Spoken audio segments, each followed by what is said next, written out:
You. I'm fine, sir. How Hello, are sir. you How are doing? you? Good, I'm good, thank you. sir. I'm Jigyasa. How are you doing, sir? How's Sunday is going? Great, thank you. I hope So all we'll well be, for you as well. yes, sir. We're all very fine, and it's a good day for us. A very productive Sunday indeed. We are taking your interview. So we'll begin shortly in 2 minutes only. Okay, Yeah, so just, yeah, okay.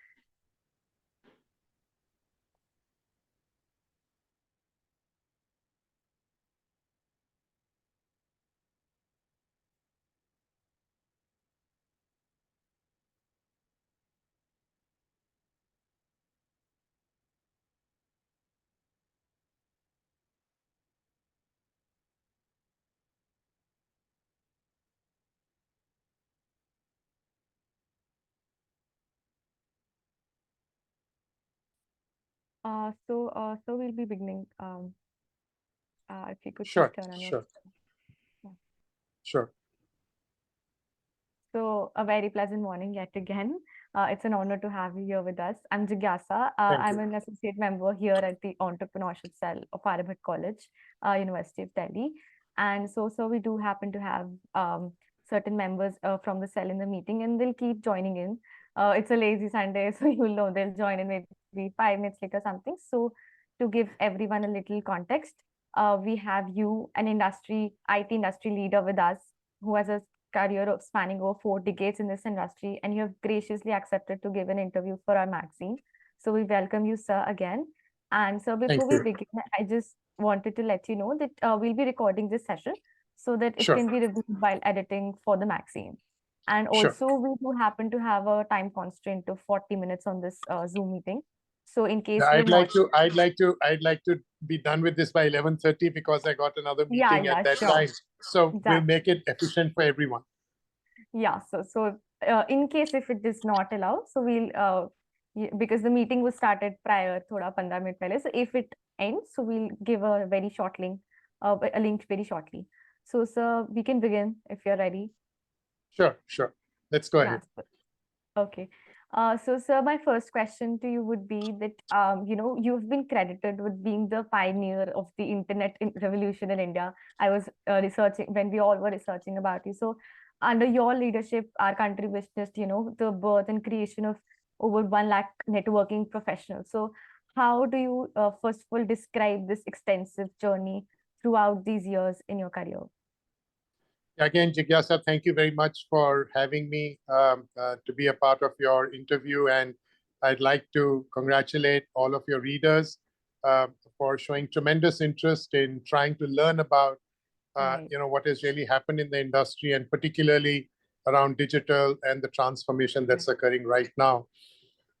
In the very early days, when we were trying to popularize internet in our Mm. country, what we found was that while there was seemingly some initial level of interest, but a lot of people came to us, whether they were government institutions, the private sector, research institutions, the telecommunication service providers, different stakeholders came and said that, look, where is the talent? So Yeah. assuming that, we network our organization, assuming that we are able to connect to the internet, where are the engineers who can help us to architect? Where are the engineers who can help us to plan? Where are the engineers, who can help us to deploy? Where are the engineers who can help us to support and sustain? This is brand new technology. This is not taught in our academic institutions, and the existing professionals that are there, they have still not been able to upskill, cross-skill themselves, because they would only upskill and cross-skill if they found that there was a huge opportunity, for Mm. jobs and roles and so on and so forth. So being very, very new, we recognized very early that our big constraint is going to be lack of talent who will be able to help all the stakeholders in the ecosystem to leverage the internet infrastructure. And therefore, in this journey, early days, we recognize that partnering with academia would be super critical. Now, mind you, at that point in time, we did not have the new education policy, which we have today. We are going back to 25 years ago. Right. At that point in time, the curriculum was very rigid. You could not introduce new courses. It would take a long, long time. There was an arduous, tortuous process before you could do that. So we started working with different academic institutions, motivating them to introduce course curriculum relating to networking. And we said that we will train the trainers, we will train your faculty, we will provide you the content, we will give you the syllabus. All that you need to do is introduce these courses. And many institutions said, but how do we bring these courses in? We said, just bring it as an optional subject. Whichever student wants, they can do it. It's got nothing to do with the curriculum, but they are going to get a new age skill, which will help them to be prepared for jobs of, the next decade, if you will. So I think that's how the journey began. We were very blessed and fortunate that several hundred institutions agreed. It was not easy. There were more institutions that rejected our proposal than those who accepted, because they said it was very difficult. They didn't have the, the process, and like 10,000 reasons as to why they couldn't do it. But there were a few hundred which turned around and said, "Bingo, let's make it happen." And I think that that is what helped us to build the momentum. And today we all talk of digital transformation, which is built on top of that internet. So if we had not done what we had done about 25 years ago, we would not have been able to leverage digital the way we are leveraging digital today, whether it is for public good, whether it is in the corporate sector. I think that foundation was critical and pivotal. Yeah. So you rightly pointed out how taking that one step 25 years ago was so crucial to where we are right now, and also where we'll be going ahead. So I also had this question ready in my mind. I think you answered it in some way, but if you would like to elaborate more on this. So we do happen to see, just like you said, where is the talent, when you first brought this up. So now we do happen to, have a series of patterns we have observed that we do happen to have high levels of human resources, but the human resource management is not at par with those, especially with those who have less populated countries. So, sir, if you do happen to agree with this statement, so how can we tackle this? And also the expertise you've gained over the years regarding this very same situation. I think that learning is lifelong. In India, we have many, many people who are blessed and fortunate to go through college. We can, of course, improve and increase the participation rates. And I think the way the government is very focused around improving the quality of primary education, secondary education, and that will bring more and more people, into college education as well. I think once you go through college, it is important for every individual to keep himself or herself updated. The good news today, which wasn't there when I was growing up or when I was studying, is that we never had these online platforms, MOOCs platforms, which had huge amount of fantastic, world-class content through which you could do a lot of self-study and also do self-certification. So I think all of you are blessed today that you have a huge opportunity to keep yourself updated, upgraded all the time, because the content and the curriculum is available. So I think the ownership lies with each one of us as an individual in terms of how we want to take things going forward. It is not going to be about nations knocking at the door, acting like your mother and asking you to do your homework or check your homework. I think everyone who's an adult, everyone who's gone through college must need to make sure that they keep themselves updated. If you do not keep yourself updated, it doesn't matter which country you are from, you are going to get left behind. So I think we must understand that earlier, when we looked at the education system, the center of gravity, the pivot of that was the faculty, was the teacher, was the professor. That center of gravity has moved. It is now the student, because the student today has choice. Whether you want to go to a physical class and study, whether you want to study online, or you want to choose a hybrid mode. So I would say the baton has passed from the teacher to the taught. So it is up to all of you in your generation to make sure that you keep yourselves updated. Now, if students in other countries keep themselves updated and students in India don't do that, of course we will be left behind. Where is there a doubt? So please take charge of your own destiny. You rightly said that. Like, I think that's a very good quote, from the teacher to the taught. The baton is passed on, and I think it also highlights a sense of personal responsibility now, especially in the fast-paced, moving world that we are living in. So, sir, let's just come to a little business talk. So, what are some of your key learning experiences in running a business? Because everyone has certain ideas that they've carried over the years. So, what have you learned in your journey? I learned many, many different things through the course of my career, but there were few lessons which remained with me, which I think have held me in good stead. The first is self-awareness, knowing your own strength and Mm, recognizing the fact that the world is full of people much smarter than you. yeah. And this was an important learning that I had when I was out of college, and I felt that I was the smartest guy on the planet. And I felt that I was the only guy who could change the way things, were happening, the way Yeah. people worked, or the way they played, or the way they lived, or the way they learned. I thought I was God's answer to mankind. Until through rude experiences, I learned that there were many, many more smarter people than me.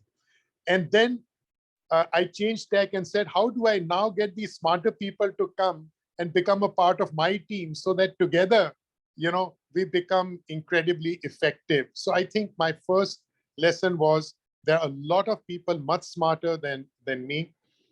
I should leverage them rather than thinking that I am the smartest amongst all. My second learning was around humility. No matter what happens, it is not the individual who succeeds, it is the team. And I think recognizing that was something which was a moment of awakening for me.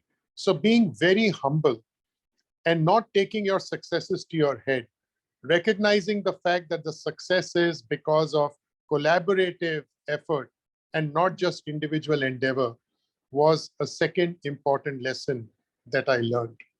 My third lesson was about the importance of hard work.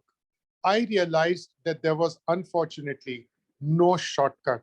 A lot of people talk about smart work, a lot of people talk about work-life balance. My experience of life has taught me that there is no shortcut. It is about hard work, and even more hard work. And unless you are willing to put the hours, it is going to be difficult to continue to succeed. My fourth lesson was that in the business world, it is not a 100-meter sprint, it is a marathon. And therefore, you need to pace yourself well because you have to work over 20, 30, 40, 50 years. And you have to be incredibly successful every quarter, every month, every year. Because if you're not successful and you're not going to deliver the goods, you are not going to be valuable. And then nobody is going to want you anymore. So your career could be very short-lived. So you need to pace it out and you need to look at it as a marathon. My fifth lesson was around learning. And we spoke about that, how life has to be a continuous process of learning. And it is not that, after you are graduated from college, you are done and dusted, and that's the end of it. So I think these were 5 very important lessons for me. I think from a behavioral perspective, what I also learned was the importance of being very transparent, of being able to communicate very clearly your ideas, of Mhm. being able to take the team together with you, and recognizing, as I said earlier, that success is teamwork. It is not an individual endeavor. So I know that it's been a mouthful, but these have been important lessons which I have learned. And I do hope that some of you will take my lessons, learn from them, and imbibe them. So we surely will, because you just encapsulated in such brief, such big lessons. I think we often overlook. We might even hear them every day, but I think this was a very fresh and a good reminder that being humble and all the other lessons that you just pointed out, and especially when the people will read it in the magazine, they're gonna pin it on their vision boards or something, I'm assuming. So, sir, moving on to the next questions. We also see this rise of Indian startups. Now there's Like anywhere you go, everywhere there's a Shark Tank season going, every family is watching that. So especially when it comes to, since related, a little bit related to your field, is the automobile market. So is there any message, or is there any myths that you would like to, any myths you would like to bust about the entrepreneurs in the automobile market, or the struggles that they might be going through? I think, when you start looking at startups, and Right. this applies to startups across sectors because I've worked in many sectors in my career. So I'm going Mhm. to give a broader response to Right. you. I think when you start looking at startups, you need to recognize that your agility, speed Mm. uh, is incredibly important. Okay. And it is not true that every startup is demonstrating agility and speed. There are that do that. There are who kind of a little bit more laid back. I find Mhm. huge focus now in many startups around work-life balance, X, Y, and Z. And I have said, for me, hard work, and hard work is super critical. Mhm. You need to have a very unique value proposition. You need to be differentiated. You need to have a right to win. Just trying to be a me too is not going to be good enough. So, what is so differentiated about you? Why should the world love you? Why should customers sign a check? I Mhm. think that is super critical. I find many startups today which look very similar to each other. If you look very Yeah. similar to each other, the only way you are going to succeed is through superior execution. I think one area where startups struggle, many of them, not all of them, is in terms of the go to market. They have a fantastic idea, they have a fantastic product, but they are not successful in taking them out to customers. I would say that the startups would do well if they get people who have been there and done that, bring them in as advisors, learn from their experience, and not just be haughty enough to assume that they will be able to do things on their own. Right. Many times I find startups turn around and say, oh, people of my father's generation, what do they know? We know a lot. We know how Yeah. to succeed here. Please Yeah. remember, there is no substitute for experience. People can Yeah. try it, right? Mm. And you are going to hit roadblocks. You're going to hit many boulders on the way, which you would have never seen before. So make sure that you bring in a good mix of experience and youth. Bring in experience in the form of good advisors who can help you as you kind of come across issues, challenges. They could be people related, they could be market related. These experienced folks will be able to help you a lot. So I would say startups should not get hung up about only having young people in their 20s or early 30s. Please remember, there is no substitute. I repeat that, no substitute for experience. Bring those experienced people in. They will make your journey more worthwhile. They will make your journey less bumpy and Mhm. more rewarding and more joyful. So perfectly said, sir, that we need to strike a balance between experience and, the youth fire that we are having right now. So, sir, due to paucity of time, I know you are busy. So, I think I would like to end this interview with just one last question, if it's possible for you. So, we will be Sure. having our flagship event, E-SUMMIT' 2023. So, we'll be releasing the magazine and we'll be rebranding our magazine this year. So, sir, is it possible for you to draft a message for our readers? I'd be delighted to do that. If you could just send me contours of what are the changes you're bringing in the magazine, then I Okay. will be able to write around that because you're saying that Oh, you're changing the name and you're coming out with a new contour. So I'd yeah, be very happy. Also, in terms of where do you want to focus from a right. content perspective going forward, if on Okay. WhatsApp you can just drop me a few lines, I'd be very happy to share a message. Oh, okay. Thank you so much, sir. And sir, there are certain students here. So, any just last message about the interview, or anything that you would like the readers in general to know about? Because it's an entrepreneurship cell related magazine.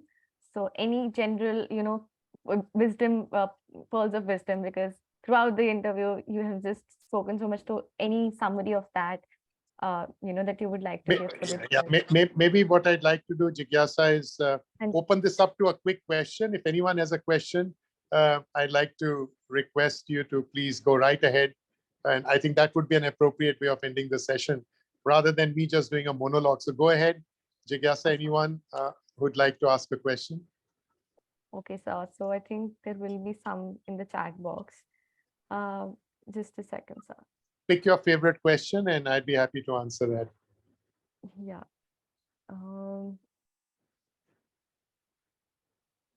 I think they're texting on the WhatsApp, maybe.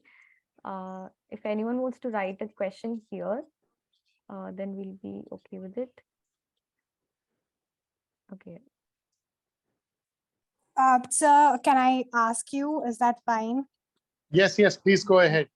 Yes, sir. So, hello, sir. I'm very happy to speak with you. So, I'm Anushka and I'm the content manager here at Aryabhatta. So, I myself was an engineering aspirant, like when I was in 12th and 11th standard. And I had this concern that engineering is not an employable degree anymore. Because even though it is still like considered as a very like majority of the parents still force students to opt for engineering, but we have this concern that it is not an employable degree or something worthwhile. So, sir, do you have any messages or anything to say to that statement? Yeah, my message is very simple. Follow your heart. That's Because great. only then you would be successful. So it's not that there are no opportunities in engineering. There are lots of opportunities in engineering, in different parts and aspects of engineering. But what is important is, where are you excited? I did engineering, and I can tell you that many of my classmates took journalism as a career because that is what was their true calling. And as you said, right, as you're growing up, you have a lot of influence from family and others saying, at least at my time, it was become a doctor or an engineer. But finally, they did follow their heart. So I said, so my message is, sure, at the end of the day, we are a part of an ecosystem. We are a part of a family. And for good reason, parents will want somebody to do engineering, which is fine. But once you do your engineering, please make sure you follow your heart.